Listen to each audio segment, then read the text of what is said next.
Welcome to BitBoy Crypto, home of the BitSquad, the largest and greatest crypto community in all the interwebs. My name is TJ, and I'll be your host for today's episode of Around the Blockchain. Got a really good show lined up for you guys today. Got some really good topics. We're going to be talking about Michael Saylor buying and Microstrategy's last buy. Is this a pump signal or a dump signal? $1 billion burned of Ethereum already in just a short amount of time. So we're going to be talking about the implications of EIP 1559 and that burning mechanism, how that's going to play out as all these second layer solutions start to kick in and things develop more over time, as well as the biggest news over the weekend. Cardano smart contracts have launched and officially gone live. Going to be talking about, is this the best time for Cardano to see a big spike, or was this kind of the big moment and a lot of people are soft on it now? So we're going to be getting into that. But first, let me introduce some of these amazing guests in the top right corner, our friends from across the pond with the cool lights and the awesome new shine they just showed us earlier. We got CryptoBusy joining us today.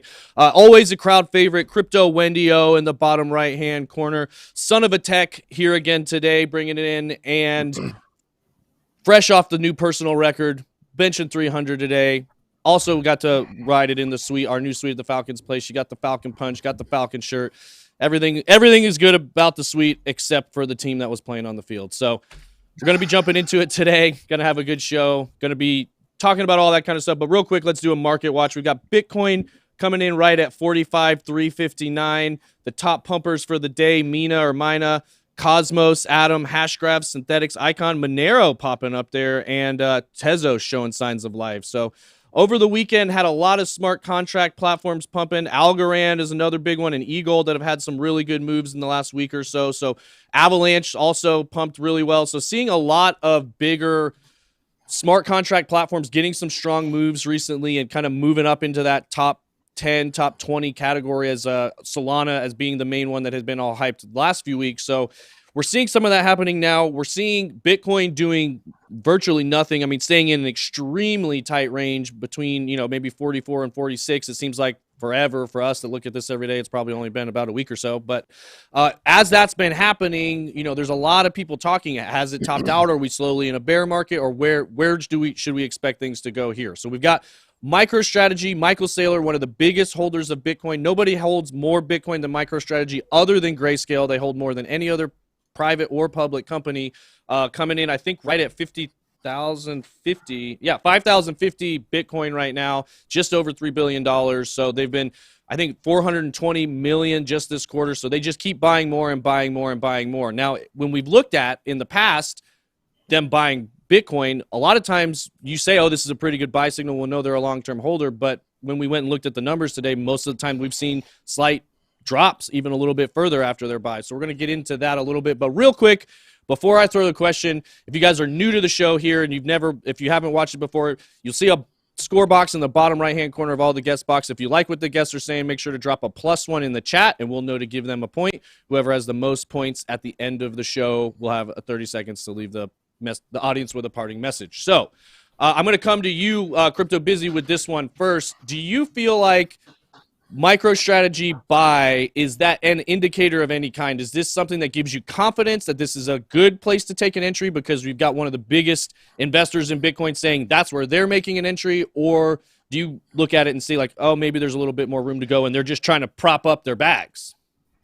Yeah, I think there's two things to this. And first of all, thanks for having us on again. I think there's two things to this. One, when I see that news that Michael Saylor's bought more Bitcoin, that's great stuff. I feel good about that. He's bought a lot of Bitcoin. His company, MicroStrategy, have bought a lot of Bitcoin over this year. But the other side to this as well is the hype has sort of died off a bit. I mean, usually when it's been brought out in the news in the past, Bitcoin does a little nice pump, and combined with some other good news and some technicals, it does a nice pump. But today, I think also with a few things with Walmart as well, lots of other stuff, hasn't really seen that big pump compared to things in the past. But the other thing as well is with Michael Saylor, I did see something on Twitter. Correct me if I am wrong. I did see something on Twitter the other day that Michael Saylor has essentially created a new company that MicroStrategy will form with or do some dealings with, and the fear from that is that he may use that company to put some of his Bitcoin in there and slightly dump them on the market in that sense. But I don't think that's fully verified just as of yet. But that's the fear behind these sort of things, because MicroStrategy, it's public, and you need to know if they hold Bitcoin or not. So it's just one of those things there at the end of the day. But overall, I feel great about it. I feel good that Michael Saylor's bought more Bitcoin. So there you go. Okay, and then Ben, I'm going to come to you with this one because I know you had an interview with him and kind of touched on some of these. I think you might have even directly asked him about what his plans are at the top, if he would ever sell or if he's going to hold and accumulate forever. But I do know kind of what he was alluding to there. This might be part of, I'm not sure, that is unconfirmed if he's forming another company yet or not. I haven't seen that myself, so we'll look into that. But if he is, that could be partial, because I know he does have a board of directors at MicroStrategy that he does that have some say and some sway over some of those actions. So do you think, do you think MicroStrategy will hold through this entire cycle, or do you think they're going to try and sell the top? And B, Ben, do you think if you do think they're going to hold, do you think the board of directors is going to have any say or sway over Michael Saylor's decision, or do you think it's pretty much his call? He said, I did outright ask him what his plan was. I asked him, like, hey, do you plan on, putting any Bitcoin on Celsius? Do you plan on, getting any kinds of returns off all the Bitcoin that you've stacked up so far? And his answer to both of those questions was no. They have no plans to do that. So I certainly don't think they're going to try to dump the market. Look, I'm very skeptical of Tesla. I'm very skeptical of the Muskrat's plans for Bitcoin. We know he's been tweeting all kinds of crazy stuff again lately, about other coins. But the fact is, Michael Saylor, for better or for worse, is a sold out, Bitcoin enthusiast, and I don't think he has any plans. Michael Saylor is, in my opinion, a little naive about the market cycles. He doesn't seem to believe in them. He specifically told me that in that interview. So I think maybe in the next round, he might say, like, it's not too bad to sell the top. But in this one, I think they're going to hold on. And if they are starting a second company, I would like to see them, not ever sell and call it MacroStrategy. That'd be good. Micro and macro. And then you got the bat. You going to explain the bat? No, somebody made this bat for us. It says BitBoy Crypto. You can put the big shot on there. Yeah, zoom in on BitBoy Crypto. It's from a company called Tyrus. I don't know what they do, but they do have a website. It says Ben Armstrong, BitBoy Crypto, home of the BitSquad. So now I just want to wrap some barbed wire around this thing, and I want to beat anybody that disagrees with me with it. There you go. We'll just leave it at that, I guess. That's Wendy, it. That's it. Just have it for a fun prop. Wendy, I was going to ask you kind of what CryptoBusy was referring to with, when MicroStrategy first started doing a lot of these Bitcoin buys, it was new, it was exciting, the price was going up, there was a lot more market enthusiasm as far as where everything was heading. Now it feels a little bit different, and then it feels like when you hear a big announcement about a buy like this, it doesn't land quite the same. It's a little bit flat. So do you think it's going to be like we're going to stop caring so much when we hear about these big Bitcoin buys? Like, it's okay, another big company bought a lot of Bitcoin, but like, who really cares at the end of the day? Or do you think it's still relevant? First and foremost, thank you guys for having me back on. Second and foremost, smash the like button if you want to see Ben wear a New Balance visor like the dad that he is, because we can't tell if he's wearing his New Balance shoes with all those dad jokes. Okay, yeah, smash that like. All right, now let's talk about Michael Saylor. So Michael Saylor's claim to fame is buying Bitcoin like a madman. And that's a good thing. That's a positive thing. I think he will continue to buy Bitcoin. And I think, kind of piggyback off of what Ben said, I think that what he's going to continue to do to keep his company MicroStrategy afloat, et cetera, and stay relevant in the media, he's just going to continue to buy large sums of Bitcoin. But at the same time, they're probably going to be taking these loans out for tax purposes because, billionaires are smart. They do this thing, which is fine. And I'll fine and Danny take advantage of the tax laws. But I do think he will continue to buy Bitcoin, and he will be seen as this Bitcoin evangelist, which I'm more than happy to see Michael Saylor's this Bitcoin evangelist as opposed to Jack, because for obvious reasons. And I think that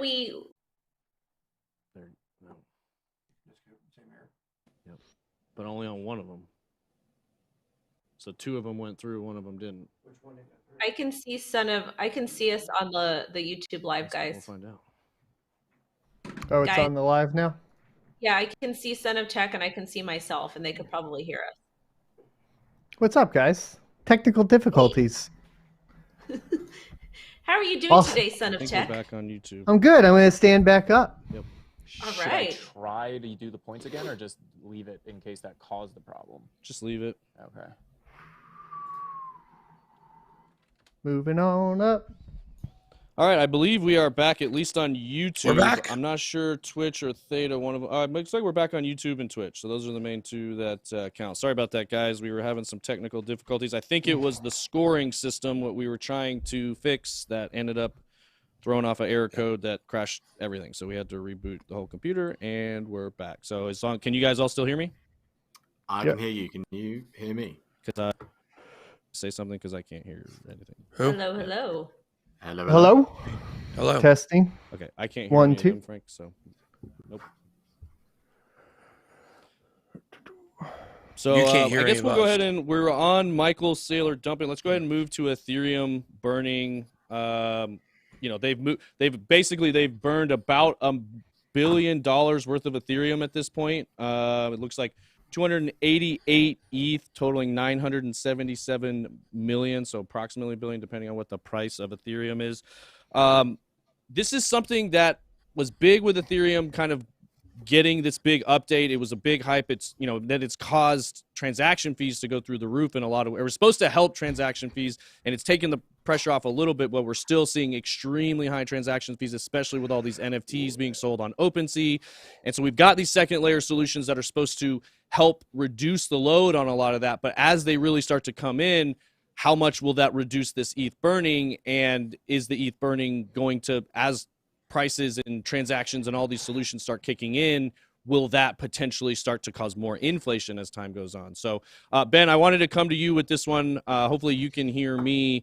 With all this Ethereum burning going on, do you think that is what, like after EIP 1559 kicked into place, we saw several weeks and days of green candles in a row for Ethereum, very positive price movement. Do you think that was a result of the transactions being burned, or a result of the hype of the actual change in the network, not necessarily tech fundamental driven, more just hype driven? Well, the hype, 100%. However, the hype was compounded by the fundamentals. So everyone was, that's why most things in crypto are buy the rumor, sell the news, because, you look at what's going on and it sounds great, but it's not having like an immediate on-chain effect. This did have an on-chain effect that started pretty quickly, but the amount of ETH that was burned while the prices were going up, that wasn't significant enough to make the Ethereum price rise on its own. So what happened is we had the hype of EIP 1559 launch. Then the on-chain analytics started coming back much more favorable than people expected. And then that compounded the hype and, made it go up much higher, to where it kind of got to where it was exhausted, and that's when we saw all that sideways action. Oh, I know. No, I need to refresh this. TJ, you got to refresh? Yeah, perfect. Yeah, perfect. Now I can hear you. Okay, great. So I couldn't hear any of your answer, but I'm sure it was fabulous. I'll come to Wendy with this one on the NFTs being at their biggest hype right now. We were talking before the show started how hard it is to swap coins on Ethereum just when you need to because of all this.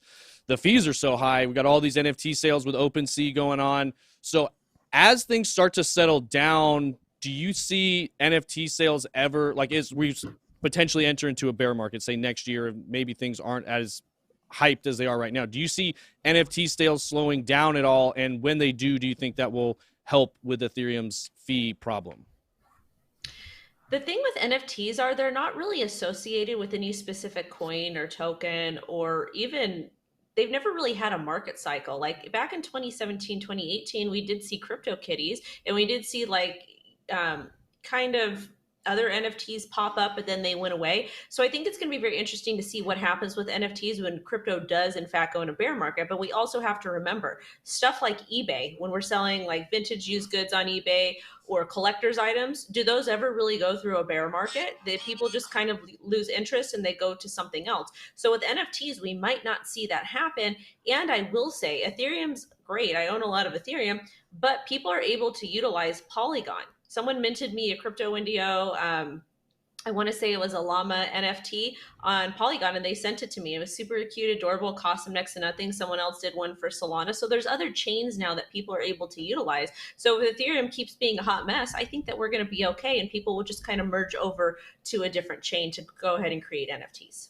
Yeah, well, that's perfect. And CryptoBusy, I wanted to ask exactly that question Wendy set me up for. Speaking of other chains like Solana, Polygon, DOT is another one that gets a lot of mention.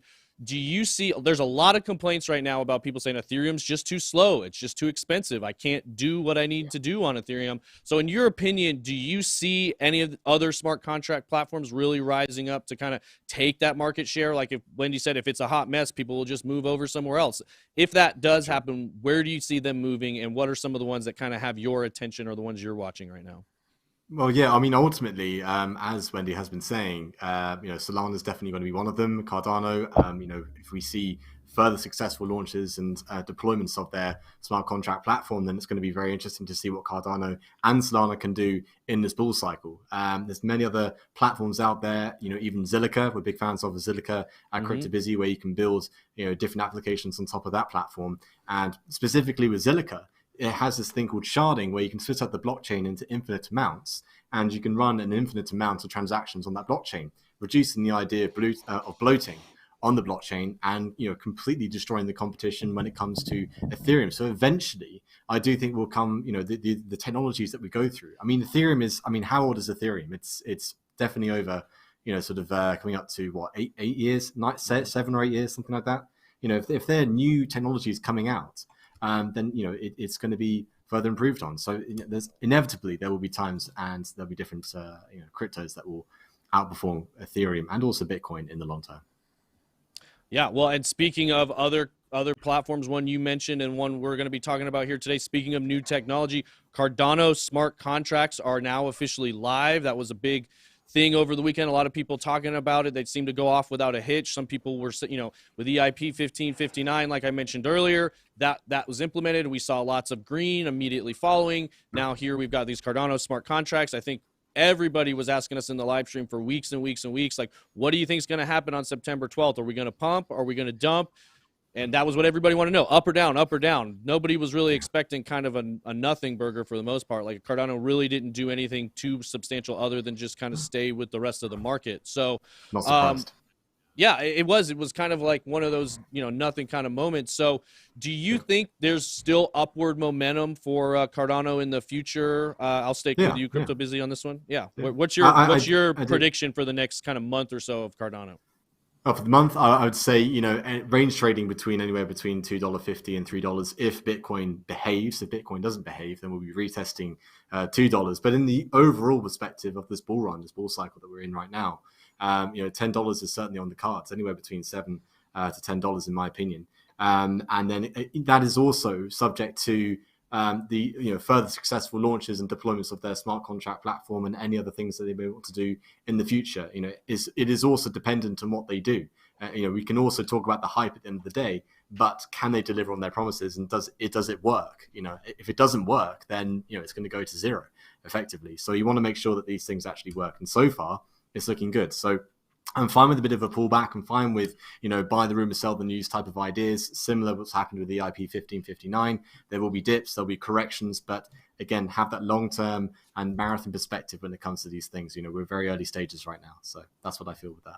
No, that's a good point. It is very early, probably a lot earlier than what it feels like to most people. So Ben, on this subject of Cardano smart contracts, we've talked a lot about the timing of a lot of these rollouts with Cardano and Charles and IOHK and kind of their master plan, because it has seemed like this has taken forever to get to this point. So I wanted to ask you, do you think they maybe waited a little too long to get to this point? Because I felt like it was Cardano and Ethereum for a lot of people. A lot of people considered Cardano as the main competitor to Ethereum, and now we've got Solana in the middle of that conversation and DOT in the middle of that conversation. And DOT's kind of fallen out of it a little bit with all the kind of attention Solana's taken. So do you think they've waited too long to get to this point, or do you think now that they're here, they're off to the races and there's no space for anybody behind them? Well, there's always space for somebody behind you. There's always space, TJ. I'm just saying, if you turn around, there's room for somebody behind. I want to ask you a question, TJ. I want to spin this around. Okay. How long did it take you to find me? To How long? find you? Yeah, how long? How long? We grew up in the same town. Yeah, How long did it take for you to find me? I guess about 28 years, maybe. Was it worth it? Was it worth it, TJ? I don't know. Maybe the verdict's still out. I don't know. It was a slow roadmap. Okay, it was a slow definitely. roadmap to bring our hearts and minds together. Uh-huh. But we made it. We did. And you know what? We've done great things. Some people say we make beautiful music together. That's what some people say. So I'm just saying, just because it takes a long time to get somewhere doesn't mean it's not going to be worth it. Now, it's definitely not worth it on my end. I mean, I'm throwing everything away for you. But I mean, for you, obviously, this worked out tremendously. I mean, so I do think, though, there is a lesson in there. As you know, good things come to those who wait. And I think with Cardano, I think that is what is going on here. I think that it is going to be explosive. The size of this ecosystem is going to grow rapidly. I don't think Solana is going to hold a candle to Cardano. I really don't. Look, I like Solana as in my portfolio. Love it for sure. But I think Cardano is going to dwarf. Guys, you cannot underestimate the size of the Cardano community. You also cannot underestimate the ferocity in which that community loves and supports Cardano. That is instant support. Instant adoption of anything that comes out on that ecosystem. So I think ultimately I've said for a long time, I think the speed of this roadmap was intentional. I think the delays were somewhat intentional to get it right, launching smart contracts right at, as we move to what will be the most parabolic part of this bull run. Okay, so you still think they've got a lot of really good stuff ahead? Well, I mean, are you talking about you and me or Cardano? I was talking about Cardano. I know what we have ahead. Yeah, we got Lots of good stuff. and behind. All right, so Son of a Tech, I'm going to come to you with this one. Wendy, I'll let you. Wendy lost it. Yes. Yeah, Wendy lost it. You know what? I think for Christmas is going to be coming up, so I'm going to have to get you guys a really cute couples gift. That's not a couple gift. That would be sweet. Something. Why don't we do some couples Halloween costumes or something? We can do a little matchy for Halloween. That might be something. It could. That would be cute. I would love that. I think. Yeah, I think you probably enjoy it more than I would. I don't usually do a lot. Can we please contact Ben's wife and ask her if this is okay? She's probably in the chat, so she's hiding in here. But she can't release though. She can't release her name in the chat. But now I was going to come to Son of a Tech with this question, and I totally forgot what the question was. So I guess we'll just pivot a little bit. But on Cardano and the smart contracts, like Ben was just talking about, he thinks there's going to be a lot coming for them. So the big narrative has been up until this point: smart contracts are coming. Smart contracts are coming. Now they're here. And kind of the main thing that Charles was always touting about why Cardano would be so much better is it's so much easier to develop on. And once these smart contracts are here, you'll see the developers leaving Ethereum in droves, and they'll be coming from every other crypto project you could think of to come build on Cardano. So, Son of a Tech, do you think that's going to be reality, or do you think it's going to fall a little short to hit the way he's setting it up right now? I think it's very possible. I mean, it's clear that people are getting a little bit frustrated with Ethereum, to say the least, at least on layer 1. Now, Ethereum has a couple things going for it. It has a lot of layer 2 solutions coming out that are providing, some reprieve. It has people already invested into it from a mining perspective with layer 2 payout options, which then inevitably influences them to obviously, work within whatever those layer 2 options are, like Polygon Matic partnership with Ethermine. And they've been around the longest. So once you've kind of been around that long, you're used to the programming language, you're used to the virtual machine environment.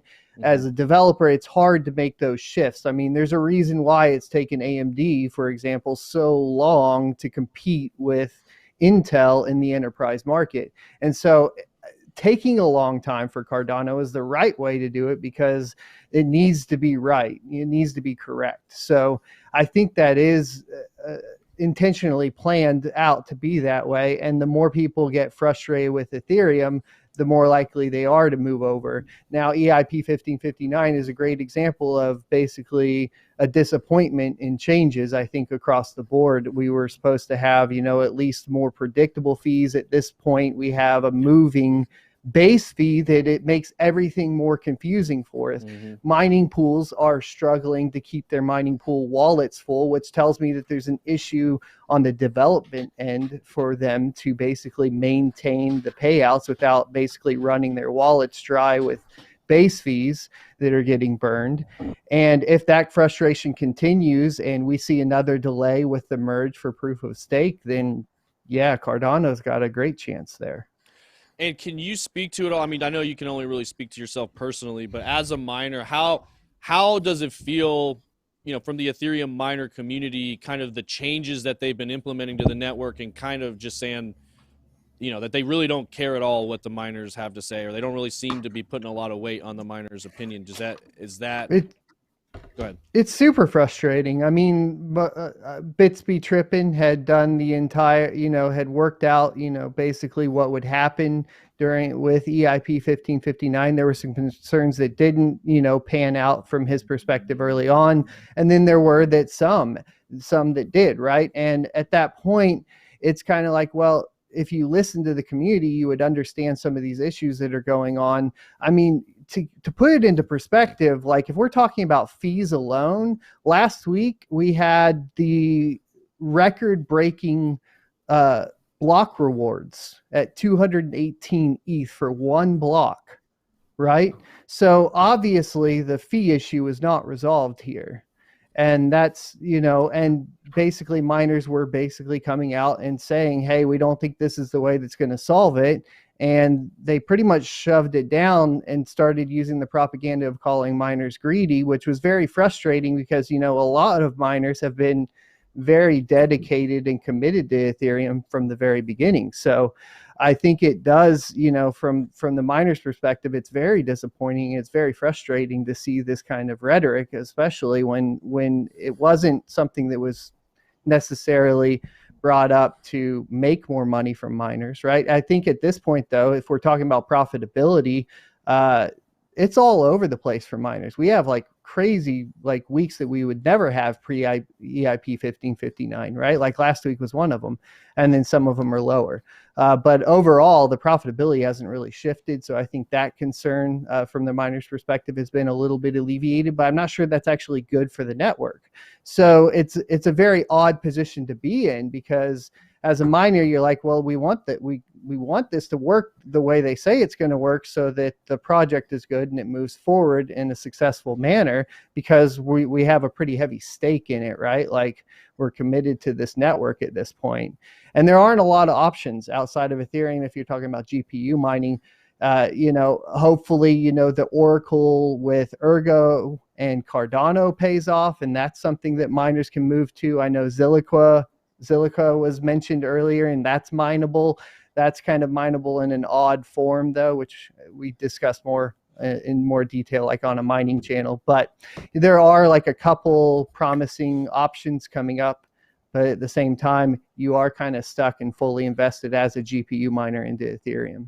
Yeah, I mean, once you've got all that hardware, you got to put it to work somewhere. And I can understand being frustrated by that sentiment that they came down that the miners were being greedy when probably in reality it was the inverse. It was the money it was that big investment type money that wanted to make Ethereum more investable, more attractive on a speculative basis to make more money faster. And the miners, like you said, were really just trying to secure the network and, hope it reach its potential the way it was originally designed. So yeah, it'll be interesting to see how all that stuff shapes up. It is tough to see them kind of discard a lot of the people that really built the network to be where it's at today. So Josh, did you have anything else to hop in there where it looked like you had something to say? It's Tom.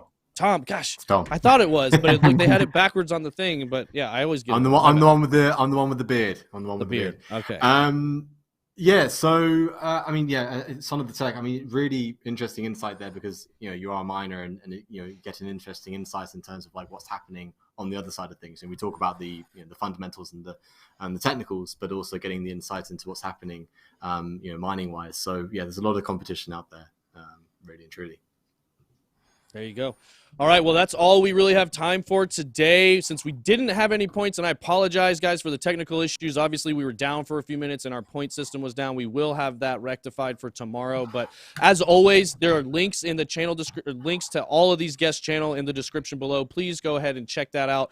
follow them, give them a subscribe, like their content. They do a really good job to help provide education and crypto content for everybody out there trying to learn. If you enjoyed any of this content today, if you could smash the like button for us, that helps us get this word out there, help other people learn.